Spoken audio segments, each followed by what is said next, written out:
भले ही दूसरी चीज़ें हमको बदल दें, लेकिन हम शुरू और अंत दोनों परिवार के साथ ही होंगे।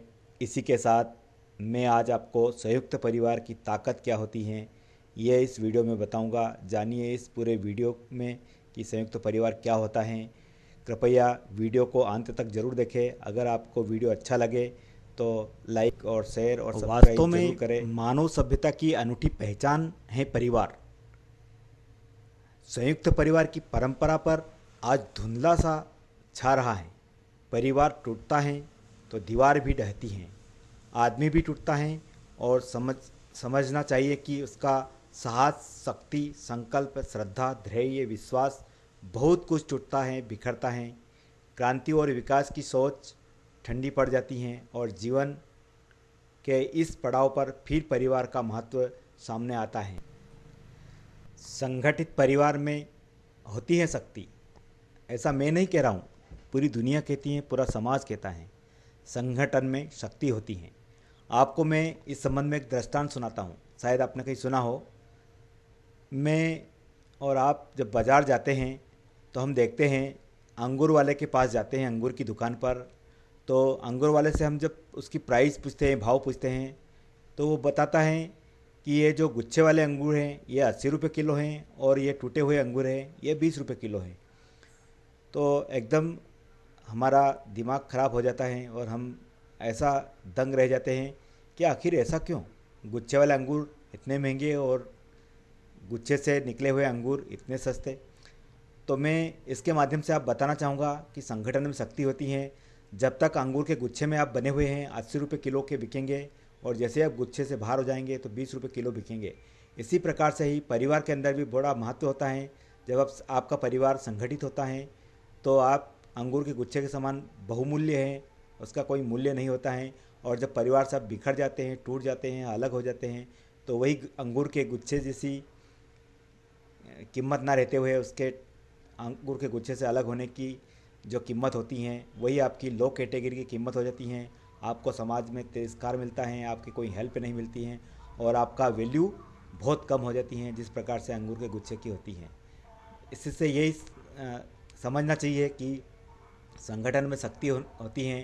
तो संगठित परिवार होगा तो हमारे पास बड़ी शक्ति होगी। जब तक आपकी मुट्ठी बंद है तब लाखों की है, खुल जाएगा तब वो खाक की हो जाएगी। संयुक्त परिवार सौभाग्य और उन्नति का द्वार होता है। वास्तव में मानव सभ्यता की अनूठी पहचान है परिवार। ये कई वर्षों से चली आ रही है, परंपरा चली आ रही है। मौजूदा परिवेश में एकांकी जीवन ने संयुक्त परिवार जैसी वर्षों पुरानी परंपराओं को सामाजिक के ताने बाने से मानो अलविदा कह दिया है। पारिवारिक सुख क्या होता है यह समझने के लिए आज के मनुष्य को अपने बीते कल से रूबरू होना पड़ेगा। तभी पता चलेगा कि संयुक्त परिवार में कैसा होता है सौभाग्य और उन्नति का द्वार। परिवार एक प्राकृतिक की उत्कृष्ट कृतियों में से एक है। संयुक्त परिवार वटवृक्ष की छांव है। यह सत्य है कि संयुक्त परिवार के सुख दीर्घकालीन होते हैं, जिसका अनुभव कठिनाइयाँ व दुखों की घड़ियों में महसूस किया जाता है। जब भी परिवार में कोई दुखद प्रसंग आता है तब अपनों की याद बड़ी सताती है। विडंबना यह है कि एकांकी जीवन की अवधारणा ने संयुक्त परिवार की व्यवस्था को छिन्न भिन्न कर दिया है। आजकल के नवविवाहित युगलों को अपने बड़े बुजुर्गों के साथ रहना अपनी स्वच्छंदता का आनंद मानते हैं। तो ये तो कतई नहीं होना चाहिए। संयुक्त परिवार एक वट वृक्ष की जो छांव होती है उसके समान होता है। हमारा परिवार प्रेम की मजबूती का एक चक्का जैसा है। हर जन्म के साथ ही यह अपना आकार और बढ़ाता जाता है। मैं अब आपको ऐसे कैसे जन्म लेता है संयुक्त परिवार में प्रेम, कैसे बढ़ता है प्रेम, ये बताऊंगा। परिवार की खुशहाली के लिए क्रांतिकारी सलाह। घर के सभी सदस्य मिलकर सप्ताह में एक बार परमेश्वर की प्रार्थना करें या ध्यान करें, भगवान की प्रार्थना करें। घर के सभी सदस्य एक साथ बैठकर भोजन करें। साथ बैठकर भोजन करने से एकता और प्रेम दोनों बढ़ते हैं। घर के सभी सदस्य एक दूसरे से हर तरह के विषय पर शांतिपूर्ण तरीके से वार्तालाप करें। किसी भी सदस्य पर अपने विचार थोपे नहीं। घर में हंसी खुशी का माहौल रहे, इसके लिए सभी को अपने स्तर पर प्रयास करने चाहिए। घर की अर्थव्यवस्था में सभी एक दूसरे का बराबर सहयोग करें। कुल परंपरा रिवाजों का पालन करें, इससे परिवार में प्रेम बढ़ता है। संपत्ति और पूंजी का सभी पर अधिकार समझे। रिश्तों के बीच कभी भी रुपए को ना आने दे, धन को ना आने दे। घर का कोई भी सदस्य किसी दूसरे सदस्य से ना तो अमीर होता है ना गरीब, सभी खून के रिश्ते होते हैं। माता पिता, भाई बहन, बेटा बेटी और पत्नी के प्रति अपना जिम्मेदारी समझे। परिवार के सदस्यों को जहां एक दूसरे की बुराई करने से बचना चाहिए, वहीं उन्हें घर की स्त्रियां के मायके की बुराई से भी दूर रहना चाहिए, क्योंकि हर स्त्री अपने मायके की बुराई नहीं सुन सकती, ये एक सच्चाई है। तो हमें इससे दूर रहना चाहिए। परिवार की खुशहाली के लिए क्रांतिकारी सलाह में आगे मैं बताना चाहूँगा, घर के सदस्य यदि एक दूसरे की तारीफ और सम्मान करेंगे तो निश्चित ही संयुक्त परिवार में एकजुटता आएगी। परिवार के पुरुष सदस्यों को किसी भी प्रकार का नशा नहीं करना चाहिए और स्त्रियों को अपनी मर्यादा समझना चाहिए। सास, बहू, बेटा, ननद अपने नाजुक रिश्तों को संभाले, यही उचित एक दूसरे की भावना एवं संस्कार का ध्यान रखे तो निश्चित रूप से परिवार में बढ़ेगा। परिवार एक प्रकृति की उत्कृष्ट कृतियों में से एक है। अब मैं आप सभी से पहले क्षमा कर चाहता हूँ। अब मैं आपको आपकी निजी लाइफ की क्रांतिकारी सलाह देने जा रहा हूँ। हो सकता है कि इससे आपको हाथ पहुँचे, ठेस पहुँचे, लेकिन मैं पुनः कहता हूँ, मुझे माफ़ करना, क्षमा करना, क्योंकि मैं आपकी निजी लाइफ को टच कर रहा हूँ। अगर आप परिवार में खुशहाली चाहते हैं तो निश्चित रूप से मेरी सलाह आपको कहीं ना कहीं काम आएगी, मेरा ऐसा मानना है। माता पिता से बढ़कर जग में सलाह के लिए मेरा कोई भगवान नहीं, चुका पाऊँ जो उनका ऋण, इतना मैं धनवान नहीं। मैं अब आपको आपकी निजी लाइफ की सलाह नंबर 1 देना चाहता हूँ। अब ज़रा ध्यान से सुने और सोचे समझे विचार करें और गहराई से सोचे। चाहे कोई भी परिस्थिति हो यार, अपने माता पिता का सम्मान किसी हाल में होना चाहिए। अगर आपने माता पिता का सम्मान नहीं करा तो निश्चित रूप से आप दुनिया में कोई सम्मान प्राप्त नहीं कर सकते और आप दर दर की ठोकर खाते जाएंगे। लेकिन माता पिता का सम्मान नहीं करा तो निश्चित आपको पछताना पड़ेगा। मैं ये बात आपको क्यों कह रहा हूँ, क्योंकि दुनिया के अंदर स्त्री, दोस्त, भाई, बहन सब मिल जाते हैं यार, लेकिन माता पिता जो हमको जन्म देते हैं वो नहीं मिलते हैं। माता पिता कैसी भी हालत में हो, कैसे भी हो, हर हाल में, हर परिस्थिति में उनका हमें सम्मान करना चाहिए।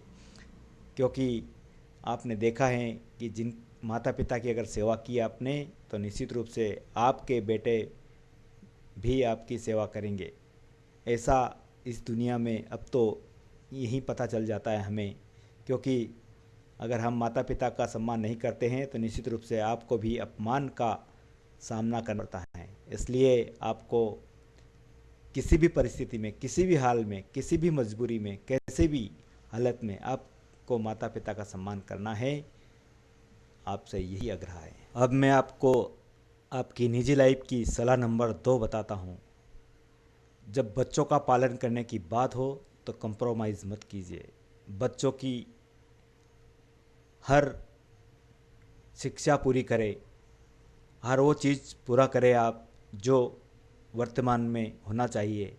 और एक अच्छे परिवार और एक अच्छे माता पिता का यही दायित्व होता है कि बच्चे के पालन में कोई कंप्रोमाइज़ नहीं होगा। उसकी शिक्षा को लेकर के, उसकी पौष्टिकता को लेकर के, उसके रहन सहन को लेकर के हम चाहे किसी भी हाल में रह लें, लेकिन हम बच्चों को पालने में या उसकी जो कमियों को पूरा हाल में करें और उसमें आप कंप्रोमाइज़ ना करें। ये दूसरे नंबर की सलाह है। अब मैं आपको आपकी निजी लाइफ की सलाह नंबर 3 बताने जा रहा हूँ। यदि आप समर्थ हैं और परिवार के दूसरे सदस्य समर्थ नहीं हैं तो जहाँ तक क्षमता हो उनकी मदद कीजिए। समर्थ का मतलब है आप उसके काबिल हो, पैसे से, ताकत से, किसी भी चीज़ से, तो उनकी आप मदद कीजिए। आपकी क्षमता के अनुसार आपको एक अलग सुकून की अनुभूति होगा और आपका परिवार में आपका प्रेम बना रहेगा। यह सलाह नंबर 3 एक ऐसी सलाह है जिनका कलेजा सवा हाथ का होना चाहिए। बड़ा कलेजा वाला व्यक्ति ही ऐसा करता है। तो आप भी यदि आप समर्थ हैं तो अपने परिवार के दूसरे सदस्यों का सहयोग करें। सलाह नंबर 4, चाहे कोई भी परिस्थिति हो यार, संस्कारित रहे। परिवार में संस्कार का बहुत मायना होता है। हमने अभी देखा है कि धीरे धीरे परिवार के अंदर से संस्कार जाते रहे हैं, ख़त्म होते गए हैं, लेकिन हमें संस्कारित बनना है। जैसा हम करेंगे वैसे ही हमारे बच्चे करेंगे, हमारे छोटे करेंगे। तो आप हमेशा संस्कार में रहे। भाई बहन के रिश्ते में कैसा संस्कार होना चाहिए, माता पिता के बीच कैसे संस्कार होना चाहिए, हमारे बड़े बुजुर्ग के साथ कैसा संस्कार होना चाहिए, ये किसी भी परिस्थिति में हमें संस्कार को नहीं भूलना है। नहीं तो अंततः आप अपमान के भागी बनोगे और तिरस्कार के भागी बनोगे और आपको आत्म शांति नहीं मिलेगी। आप हर हाल में संस्कारित रहे। हमारे परिवार में संस्कार की एक अनूठी पहल होती है। सबके मान मर्यादा कानून कायदे होते हैं, उसमें हमें रहना चाहिए। अब आपको सलाह नंबर 5 बड़ी खतरनाक है। ये सलाह आप इसको भावुक होकर सुनिए। ये सलाह ऐसी है कि अपनों की चोट बड़ी खतरनाक होती हैं, ऐसा कहा गया है। दूसरे चाहे कुछ भी कर ले, लेकिन अगर अपना चोट दे दे तो निश्चित रूप से आपको बहुत दुख होता है। मैं इस संबंध में आपको एक दृष्टांत सुनाना चाहता हूँ। एक लोहार और एक सुनार की कहानी है। आपने सुनी होगी पहले भी, लेकिन फिर भी मैं छोटी कहानी आपको सुना रहा हूँ। जैसे सुनार लोहे की हथौड़ी से सोने पर मारता है तो सोना मुस्कुराता है, क्योंकि उसको अपने वाला नहीं मार रहा है, एक लोहा मार रहा है। जब लोहार लोहे के ऊपर लोहे से वार करता है तो वह लोहा रोता है, क्योंकि वह लोहे के द्वारा मारी गई मार है। तो ऐसा कहा जाता है कि जब अपना कोई अपने को मारता है या अपना कोई दुख पहुंचाता है तो वो दुख असहनीय होता है, और जब दूसरा दुख देता है तो उसको हम सहन कर लेते हैं और उससे हम लड़ लेते हैं। लेकिन अपनों से क्या लड़ना। तो आप सभी को यह सलाह है कि अपनों की चोट बड़ी खतरनाक होती हैं। अपनों को सोच समझ कर चोट पहुँचाए, नहीं तो वो सहन नहीं कर पाएगा निश्चित रूप से। इसी प्रकार से ये सुनार और लोहार की कहानी है। निश्चित रूप से आपको इससे कहीं ना कहीं आपकी निजी लाइफ में चेंज आएगा, ऐसा मानना है। मैं वीडियो के अंत में इतना कहना चाहूँगा कि परिवार से बड़ा कोई धन नहीं, पिता से बड़ा कोई सलाहकार नहीं, माँ की छाँव से बड़ी कोई दुनिया नहीं, भाई से अच्छा कोई भागीदारी नहीं, और बहन से बड़ा कोई शुभचिंतक नहीं, और पत्नी से बड़ा कोई दोस्त नहीं। इसलिए परिवार के बिना कोई जीवन नहीं। तो दोस्तों, संयुक्त परिवार में रहिए, आनंदित रहिए और आपकी उन्नति आप तय करिए, और माता पिता के साथ रहिए, अपने बड़ों के साथ रहिए। मैं अंत में आपको ये बताना चाहूँगा कि आपको आपकी निजी लाइफ में कोई मैंने ठेस पहुँचाई हो या कोई आपको मैंने गलत कमेंट कर दी हो तो मैं उसके लिए माफ़ी चाहता हूँ। माफ़ करना, कोई गलती हो गई हो तो मेरी गुस्ताखी के लिए। अब आपको यह वीडियो कैसा लगा आप कमेंट बॉक्स में ज़रूर बताएं, और अच्छा लगा तो आप लाइक करें, शेयर करें, चैनल को सब्सक्राइब करें। धन्यवाद।